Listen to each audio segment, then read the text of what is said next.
All right, we're going to get started right here at 8 o'clock.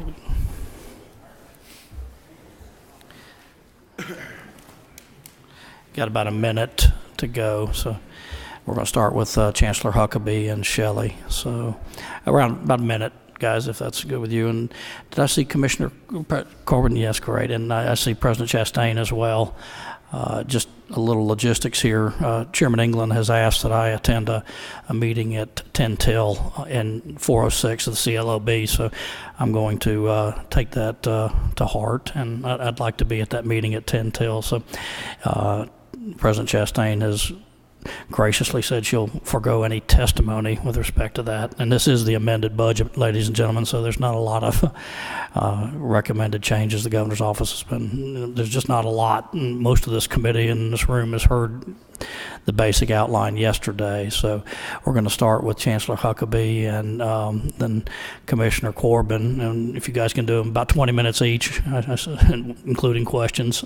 But, I mean, we'll certainly take the time we need for questions. But again, this is the amended. So I don't anticipate a lot of discussion, but you never know. Thank you. Chancellor Huckabee, when you're ready, I'll call on you and Shelley, and we'll get started. And let me make sure the podium is on. Thank you, Mr. Chairman. We'll be very quick. We have one request, and it's $413,000 to pay the operating costs for this year on our center in Cordele, Georgia. It's a joint effort between Darton College and Albany State University. The city of Cordele, a couple of years ago, built a building, a rather large building, 60,000 square feet, that our systems are using to offer courses to citizens of Crisp County and the surrounding area.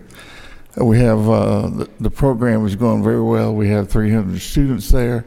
Quite frankly, it grew a little faster than we anticipated, so this request is to really be able to cover our operating costs for that program for this year. I'd be happy to answer any questions, Mr. Chairman.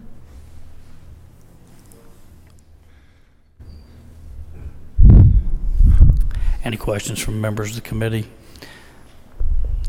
We heard about this as well yesterday. I mean, obviously, it's a good thing when things move along faster. There's a significant demand in that area of the state. So I haven't heard any pushback on that. Anybody have any comments or questions? I don't see any. Oh, that's very efficient, Chancellor. I'm so appreciative.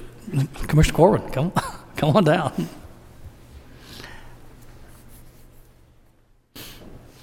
Thank you.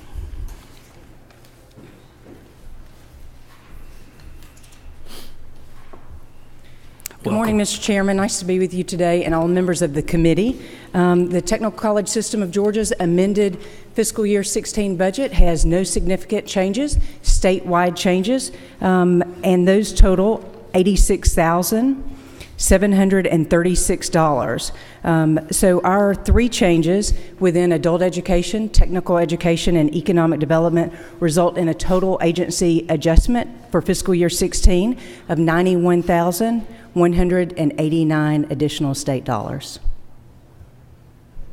I think we all saw those yesterday as well. This is where we're finally back to what we're supposed to do with the supplemental budget, the midterm adjustment for things like changes in enrollment, growth, and that type of thing, and special circumstances. So, any questions for Commissioner Corbin? I'm going to tell you guys you got 20 minutes more often. We're going to come in under.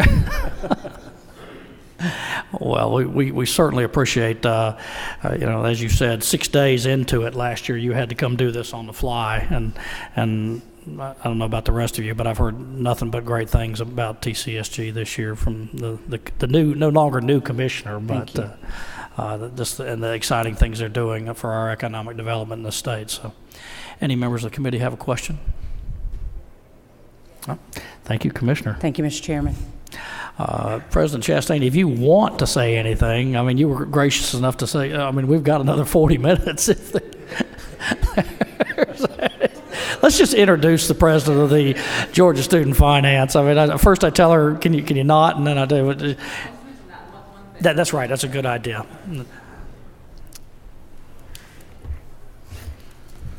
All right, so I have a 40-minute presentation. Is that? That's correct. And you've actually got time for it.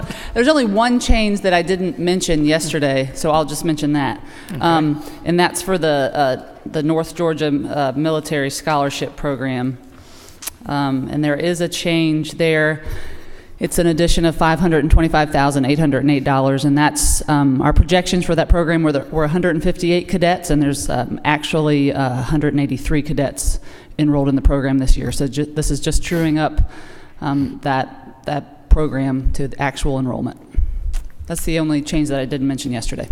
This is the true up that the transportation chair Coomer came to me about as well. Okay. Is that? I think that's the one. Because that's okay. I want to make sure that was the same one. Again, a truing up of. It's great to know that North Georgia has that kind of demand for that cadet program. Okay. Any questions for President Chastain? Yes, sir. Chairman Chokas. It should be on. Hold on. Hold on. Now try it. Are you on? Try it now. Thank you. At the enrollment growth that y'all saw this year, what is the projected enrollment growth next year? What are your thoughts? For 7. I'm sorry. Was that mine? For 17. Let me see what we have. And I know we have someone from University of North Georgia. 185. So I think we're anticipating we'll have about the same number of cadets next year. Okay, thank you. We get those numbers directly from the university and plug them in, so it's really their projections. Okay. Any further questions? I don't see any. Thank you, President Chastain. Thank you, Mr. Chairman. Members of the committee, just a little housekeeping business as well. We're going to be having a meeting in this committee next Monday at 1 o'clock. I'm going to change the room. I probably won't have it in here. I'm going to move it to a different meeting room. You got your notice Monday. We're probably going to move it. This room isn't really set up well for any testimony, that type of thing, because the committee members have to sit out in the audience and that type of thing. So I'm probably going to move it to either 403 upstairs or one of the LOB conference rooms for that, and we will be dealing with the issue you've been seeing in the newspaper with respect to campus due process and across the board, not just sexual assault, but the due process itself. I want to make sure that I get across to all of our institutions. I want to thank the Chancellor and his staff more than anything else for being very serious about this. You'll be receiving a package by Friday this week with a lot of information about what's happening in this arena so that we can begin to have discussion. We're going to take at least 2 hours to have this discussion. You're going to hear testimony from individuals, and we've invited the Georgia Institute of Technology, because that's where some of this has been incident, and others too. Unlike others, we're going to actually provide a due process in this hearing. We're going to hear from both sides of the equation. I know that's a fascinating concept to some institutions. So please hear me clearly, presidents of these institutions. This is serious. You're going to provide a safe space for accused and accuser. And if you don't, there's not going to be a safe space for your budget in the vernacular of the campus discussions today. So take me seriously. If you disagree and are going to melt like little snowflakes, don't bother to come into this committee room. So, yeah, Representative Rice. Yeah, just, Mr. Chairman, if we could make sure that when they comment on this, that they comment on the process also by which they administer these issues. They should come up with the grievance procedures that should be in place in each one of them. We're gonna be wide open for that type of discussion. We'll ask them. Each committee member will have time to ask questions. This will be a full-fledged hearing with both testimony from interested individuals and questions from the committee. Any other questions from the committee?